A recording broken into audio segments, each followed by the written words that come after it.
Dans la dernière vidéo, Nicolas et moi, on a raconté toutes nos aventures de ces derniers mois, avec les hackathons qu'on a fait, celui qu'on a gagné, mais aussi nos échecs et nos erreurs. Cette vidéo, elle montre bien l'ambiance de l'aventure qu'on vit, mais au final, on n'est pas trop rentré dans les détails techniques de ce qu'on fait concrètement au jour le jour. Et en plus, vous avez été quelques-uns à nous demander plus de détails. Alors aujourd'hui, c'est moi qui vais m'y coller. Aujourd'hui, on va voir les 10 leçons que j'ai apprises en codant à fond pendant un an. Cette vidéo, elle s'adresse pas seulement aux devs, elle s'adresse aussi à n'importe qui est curieux de qu'est-ce que c'est que la programmation, ou même de manière plus générale, qui est curieux de savoir qu'est-ce que c'est que d'essayer d'avoir une mentalité d'ingénieur et de concevoir un système, un produit qui va être cohérent et qui va être bien organisé. C'est parti. Leçon numéro 1, ceux qui savent faire ne sont pas ceux qui savent parler. Nassim Taleb, dans son livre Antifragile, il a un petit chapitre dans lequel il explique la différence entre les gens qui savent parler et les gens qui savent faire. En fait, intuitivement, quand on arrive dans un nouveau domaine, on a tout de suite l'impression que les gens qui parlent très bien du domaine, qui savent très bien expliquer, en fait c'est les meilleurs, c'est ceux qui savent le mieux faire. Sauf qu'en pratique, c'est quasiment jamais le cas. La raison derrière ça, elle est simple, c'est que, par exemple dans l'informatique, les geeks, ceux qui sont pas les plus éloquents, ceux qui sont pas sur le devant de la scène, ils ont tout le temps pour rester chez eux, travailler et parfaire leurs compétences techniques. Alors que typiquement, ceux qui sont plus éloquents, qui savent faire le show, qui savent parler, naturellement, ils vont être orientés vers des métiers, par exemple de commercial, et donc ils vont pas avoir à devenir très bons techniquement. Et dans la tech, ça se voit particulièrement parce que plus on plonge dedans, plus on se rend compte que ceux qui sont vraiment bons techniquement, qui font des choses impressionnantes, c'est jamais les meilleurs pour s'exprimer. Et à l'inverse, c'est surtout vrai dans la crypto, ceux qui parlent très bien, ceux qui sont en train de faire des super discours, en fait la plupart du temps, derrière c'est du vent. Alors quand je suis rentré à fond dans ce domaine, j'ai compris que si je voulais devenir bon, il fallait que je passe par toutes les étapes de l'apprentissage, par lesquelles tous les développeurs sont passés. Je pouvais pas prendre une sorte d'ascenseur, une sorte de raccourci qui ferait qu'au final, j'ai juste une vague connaissance technique, mais je puisse pas au jour le jour dans les produits qu'on va créer toujours suivre et même pouvoir diriger l'aspect technique quoi. Et du coup souvent j'étais dans cette situation bizarre où je venais de passer une journée sur un problème vraiment nul sur lequel n'importe quel développeur expérimenté aurait passé même pas une heure et je me disais mais est-ce que je fais vraiment bien de faire ça, de reprendre de zéro quelque chose de totalement nouveau pour moi, et je savais pas vraiment l'expliquer rationnellement, mais au fond de moi j'avais l'intuition que c'était la bonne chose à faire parce que y a que comme ça que j'allais mériter ma place. Et surtout, il n'y a que comme ça que j'allais après pouvoir vraiment prendre des bonnes décisions. Leçon numéro 2, un bon programme c'est 1% de logique et 99% de débrouille. Quand j'ai commencé à apprendre le code, j'ai appris sur des petits sites comme FreeCodeCamp où vous avez un petit exercice, c'est juste dans le navigateur, et donc c'est juste de la logique, et la solution à l'exercice vous la créez de vous-même. Et donc ça m'a fait vraiment bizarre quand j'ai commencé à arriver sur des gros projets avec plein de librairies, parce que il y avait du code importé dans tous les sens, et en fait j'avais pas été habitué à cet aspect de connecter plein de trucs qui existent déjà d'une manière maligne, plutôt que de tout recréer de zéro. Mais la vérité c'est qu'aujourd'hui, surtout avec l'augmentation de la puissance de calcul des ordinateurs, et avec le fait qu'il y a plein d'outils qui sont open source sur internet, en fait, faire un produit qui est pertinent, qui est intéressant, qui va pouvoir apporter de la valeur, la plupart du temps, ça veut pas dire réinventer quelque chose de zéro. Le plus souvent, il suffit d'assembler des choses qui existent déjà, mais d'une manière créative, d'une manière qui avait jamais été tentée, pour résoudre un problème qui est vraiment là. Et c'est aussi pour ça que j'étais surpris quand je rencontrais des gens qui étaient très bons en informatique, qui avaient fait des projets impressionnants, parce que, à chaque fois, c'était pas des gens forcément absolument rigoureux, comme en mathématiques, où ils essayaient de tout démontrer, c'était plutôt des gens très intuitifs, parfois un peu bordéliques, qui assemblaient différentes pièces et qui parfois tombaient sur un truc qui marchait. Et c'est encore plus vrai maintenant qu'il y a la solution à plein de problèmes sur Stack Overflow et que ChatGPT peut même vous écrire des portions de code. Leçon numéro 3, toujours s'inspirer des meilleurs. L'avantage du code par rapport à beaucoup d'autres domaines, c'est qu'il y en a énormément qui est open source. Et ça, c'est pas vrai encore dans toutes les industries, mais c'est très vrai dans la crypto, puisque si vous faites du code qui va finir par être publié sur la blockchain, dans tous les cas, il va être public. Donc les plus gros protocoles, ils sont directement open source sur GitHub. Aussi d'ailleurs, parce que la meilleure manière de trouver une faille, c'est d'avoir beaucoup de gens qui lisent le code, plutôt que d'essayer de le cacher et que le jour où un attaquant réussisse à avoir accès au code, là il reste des failles qui n'ont pas été trouvées. Je me souviens souvent, j'avais cette impression bizarre d'avoir entendu parler d'un protocole vraiment prestigieux, impressionnant, qui ont fait un truc énorme,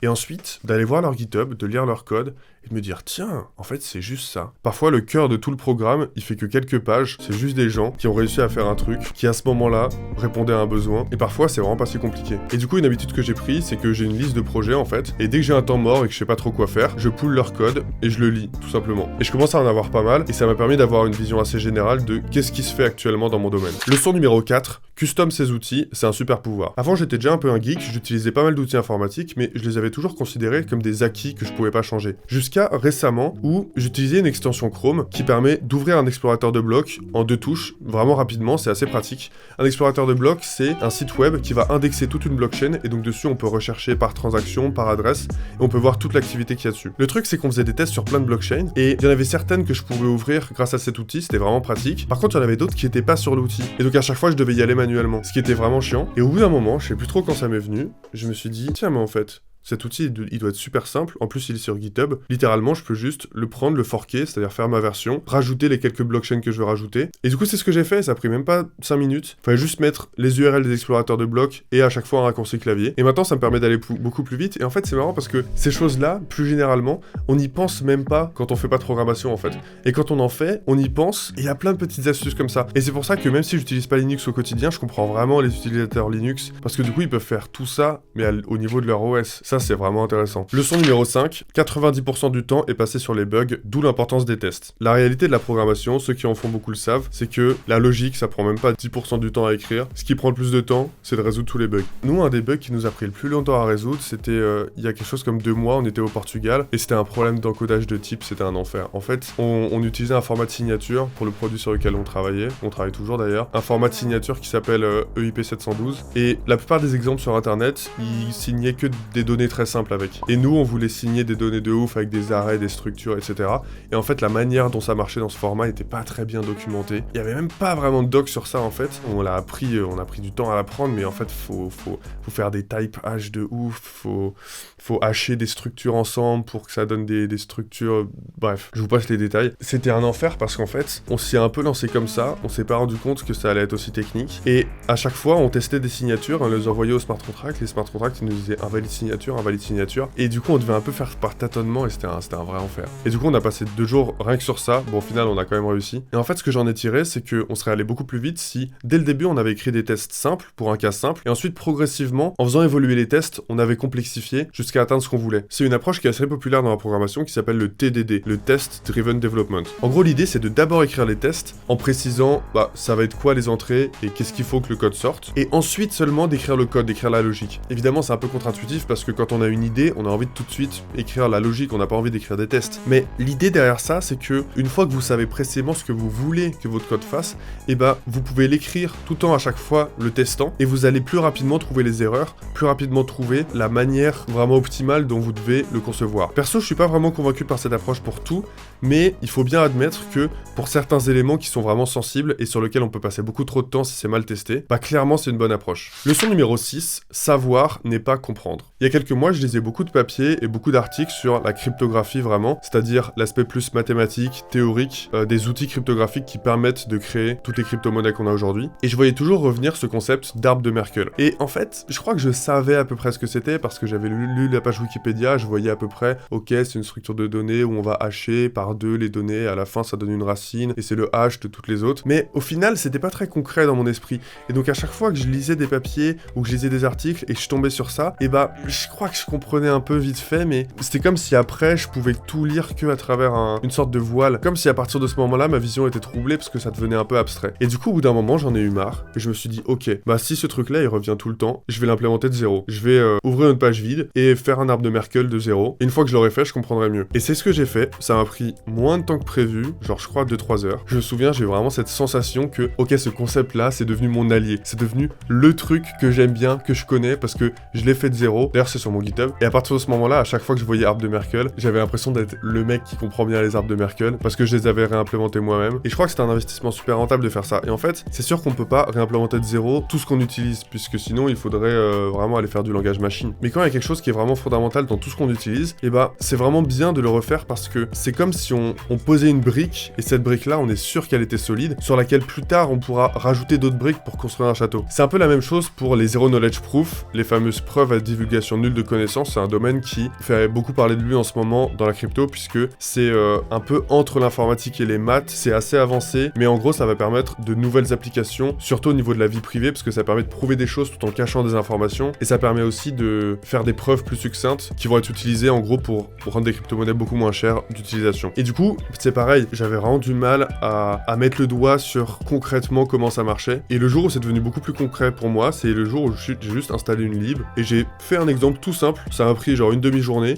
j'ai fait un petit smart contract où si quelqu'un connaît mon code de carte bancaire, il gagne un Ether, mais il a pas besoin de révéler mon code de carte bancaire. Bon, au final, je l'ai pas publié le contrat, mais j'ai juste fait ce tout petit exemple simple qui utilise cette technologie, mais à partir de ce moment-là, c'était devenu quelque chose de beaucoup plus concret. Numéro 7, faire du code propre, c'est gagner du temps. On dirait un vieux prof, c'est horrible. Faire du code propre, les enfants, c'est important. Il y a un livre qui est pas mal, qui est une référence dans le domaine, qui s'appelle Clean Code, de Robert C. Martin. Alors, la vérité, c'est qu'il date un peu, tous les exemples sont en Java, j'avoue que j'en ai sauté pas mal. Mais au niveau du contenu, c'est vraiment intéressant parce qu'il explique, avec ses décennies d'expérience, qu'est-ce que c'est qui fait la différence entre du code qui est propre, qui peut facilement être réutilisé, relu, amélioré, modifié par n'importe qui, et du code qui l'est pas. Et typiquement, il donne des conseils sur des choses toutes bêtes, comme par exemple, choisir le nom des variables. Moi, au début, quand j'ai commencé, franchement, le nom des variables, c'était la dernière de mes priorités. Je faisais un peu comme tout le monde au départ, c'est-à-dire qu'à chaque fois que je créais une variable, le premier truc que j'avais envie de faire, c'était de l'utiliser, et donc elle s'appelait des trucs genre A, B, C. Cette fonction, on l'a appelée dep3, et c'est celle qui calcule pour chaque pièce de chaque joueur tous les mouvements qu'elle peut faire. Mais au final, quand on lit du code qui a été écrit par d'autres personnes, on se rend compte que le nom des variables, c'est super important parce qu'en fait, ça exprime l'intention du code. Et c'est pour ça aussi qu'il dit, par exemple, que les commentaires, la plupart du temps, en fait, faut pas en mettre.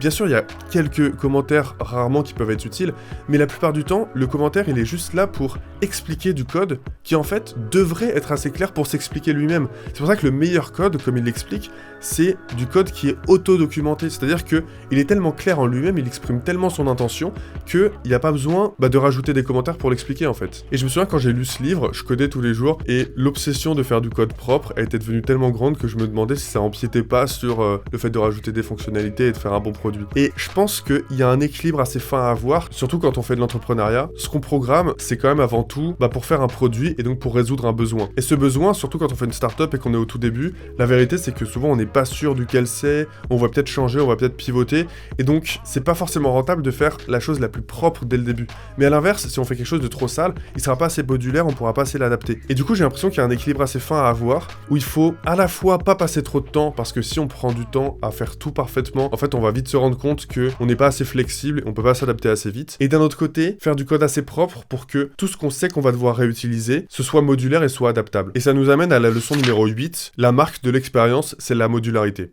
La modularité, c'est un concept qui m'a pris un peu de temps à vraiment bien comprendre, mais j'ai vraiment l'impression que c'est ce qui fait la différence entre du code qui est fait par un expert, par un professionnel, et du code qui est fait par un amateur. En fait, au début, quand j'ai appris à programmer, j'écrivais tout de haut en bas. Je savais que la machine, elle commençait en haut, elle finissait en bas, donc mon programme, c'était juste une séquence. À la limite, si j'avais un petit truc qui se répétait, j'en faisais une fonction et je la mettais tout en bas, mais c'était tout. Et à chaque fois, j'étais choqué quand j'arrivais sur des programmes vraiment pro sur GitHub, je voyais tout le temps que c'était plein de fonctions, dans plein de fichiers différents, et je comprenais même pas où ça commençait, où ça finissait, je me disais, putain, c'est un peu technique. Mais en fait, au fil du temps, quand je prenais de l'expérience, mon code, il est devenu de plus en plus modulaire, et c'est là que j'ai vraiment compris l'intérêt. Il explique beaucoup dans Clean Code d'ailleurs. L'idée de la modularité, c'est de décomposer un problème complexe en différents modules. Il y a des règles à suivre pour faire les meilleurs modules possibles. Déjà, ils doivent chacun accomplir une fonction claire et pouvoir être réutilisés. Ils doivent aussi être recomposables, c'est-à-dire que si le besoin change, on peut les réassembler un peu différemment, sans trop les modifier, pour répondre à un problème différent. Il faut aussi qu'on puisse comprendre un module le mieux possible, en ayant à lire un minimum des autres, parce que comme ça, s'il y a une erreur quelque part, on a juste à s'intéresser à ce module-là, pas aux autres. Et d'ailleurs, autre propriété très importante, il faut que s'il y a une erreur quelque part,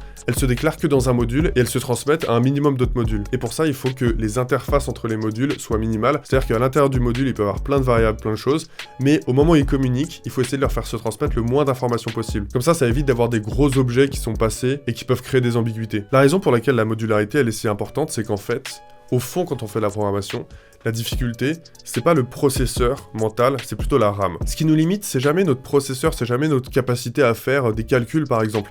C'est plutôt notre RAM, c'est combien d'informations on peut garder en tête en même temps. Et la raison pour laquelle souvent le code c'est difficile, c'est qu'en fait, il y a trop de choses différentes qui se mélangent.